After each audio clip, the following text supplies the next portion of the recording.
नमस्कार मित्रों, इस वीडियो में मैं आपको ईवीएम के रिप्लेसमेंट के प्रोटोकॉल के बारे में बताना चाहता हूं। जब भी कोई मशीन ख़राब होती है, बैलेट यूनिट, कंट्रोल यूनिट या वीवीपैट ख़राब होती है, तो हमें ईवीएम का रिप्लेसमेंट कैसे करना है, इसके बारे में इस वीडियो में आपको बताया जा रहा है।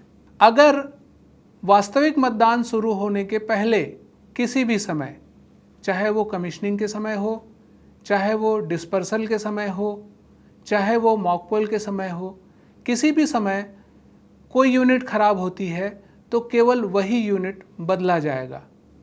मेरा कहने का आशय ये है कि यदि इन सारी परिस्थितियों में कंट्रोल यूनिट ख़राब हुई है तो केवल कंट्रोल यूनिट बदला जाएगा, बैलेट यूनिट ख़राब हुई है तो केवल बैलेट यूनिट बदला जाएगा, और अगर वीवीपैट ख़राब हुआ है तो केवल वीवीपैट बदला जाएगा। बाकी की जो प्रोसेस है वो सेम रहेगी। ध्यान देंगे कि जो मशीनें रिप्लेस हो रही हैं उनकी सूचना आपको अभ्यर्थियों को देनी होगी कि ये मशीनें रिप्लेस हुई हैं। वास्तविक मतदान के दौरान रिप्लेसमेंट का प्रोसेस थोड़ा सा अलग है, इसको गंभीरता से ध्यान दीजिएगा। वास्तविक मतदान के दौरान यदि कंट्रोल यूनिट या बैलेट यूनिट खराब होता है तो आपको कंट्रोल यूनिट, बैलेट यूनिट और वीवीपैट का पूरा सेट चेंज करना होगा और प्रत्येक अभ्यर्थी के लिए एक वोट डाल करके मॉक पोल भी करना होगा।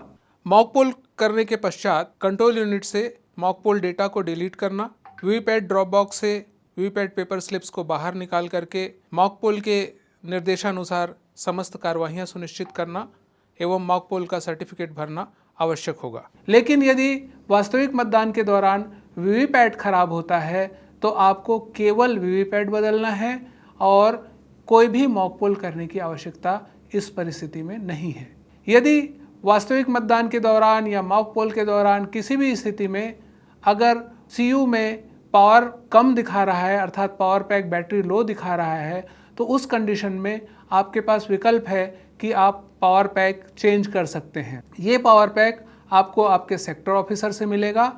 सेक्टर ऑफिसर के माध्यम से संपर्क करके आप पावर पैक प्राप्त करेंगे और सेक्टर ऑफिसर और मतदान अभिकर्ताओं की उपस्थिति में आप आरओ द्वारा सील किया गया बैटरी सेक्शन ओपन करेंगे और वहां पर नया पावर पैक रिप्लेस करने के पश्चात आप फिर से उस सेक्शन को सील करेंगे अपने सीलिंग से सेक्टर ऑफिसर की उपस्थिति में। जब आप पावर पैक बदलते हैं तो आपको प्रिसाइडिंग ऑफिसर की पोल डे रिपोर्ट का भाग 2 भरना अनिवार्य होगा। इसमें सेक्टर ऑफिसर भी हस्ताक्षर करेंगे और आपका भी इसमें सिग्नेचर होगा, साथ ही मतदान अभिकर्ता भी इसमें सिग्नेचर करेंगे। तो भाग 2 अनिवार्य रूप से आप भरेंगे जब भी आप पावर पैक रिप्लेस कर रहे हैं सीयू का। तो इस स्थिति में किसी भी तरह का मॉक पोल करने की आवश्यकता नहीं रहेगी। केवल ये ध्यान रखना ज़रूरी है कि जब आप पावर पैक को निकाल रहे हैं, लो बैटरी वाले पावर पैक को या नया बैटरी लगा रहे हैं, उस समय आपके कंट्रोल यूनिट का जो पावर पैक है, ऑन ऑफ स्विच है, वो ऑफ की स्थिति में होना चाहिए। किसी भी स्थिति में ऑन कंडीशन में आप पावर पैक को निकालेंगे या रिप्लेस नहीं करेंगे। ऑफ करने के उपरांत ही ये कार्यवाही आप सुनिश्चित करेंगे। इसी तरह से यदि वीवीपैट का पावर पैक लो होता है, ख़राब होता है या काम नहीं करता है तो आप किसी भी समय पावर पैक चेंज कर सकते हैं। इसके लिए किसी भी तरह के आपको मॉक पोल करने की आवश्यकता नहीं होगी। जब आपके मतदान केंद्र का आखिरी मतदाता मतदान कर ले या कोई भी मतदाता नहीं है और मतदान के लिए समाप्ति के लिए निर्धारित समय संपन्न हो चुका है और आपने सारी प्रक्रियाएं पूरी कर ली हैं, मतदान मशीनों को आपस में डिस्कनेक्ट कर लिया है स्विच ऑफ करने के उपरांत, उसके बाद आप पावर पैक जो वीवीपैट में लगा हुआ है उसको ज़रूर निकाल दें। मतदान अभिकर्ताओं की उपस्थिति में भी पावर पैक निकालेंगे। सीयू का पावर पैक किसी भी स्थिति में आपको बाहर नहीं निकालना है, केवल वीवीपैट का पावर पैक आप बाहर निकालेंगे और उसको अलग से डिस्ट्रीब्यूशन रिसीविंग सेंटर में आप जमा करेंगे। ईवीएम एवं वीवीपैट के रिप्लेसमेंट के संबंध में इस वीडियो में आपको बताया गया है।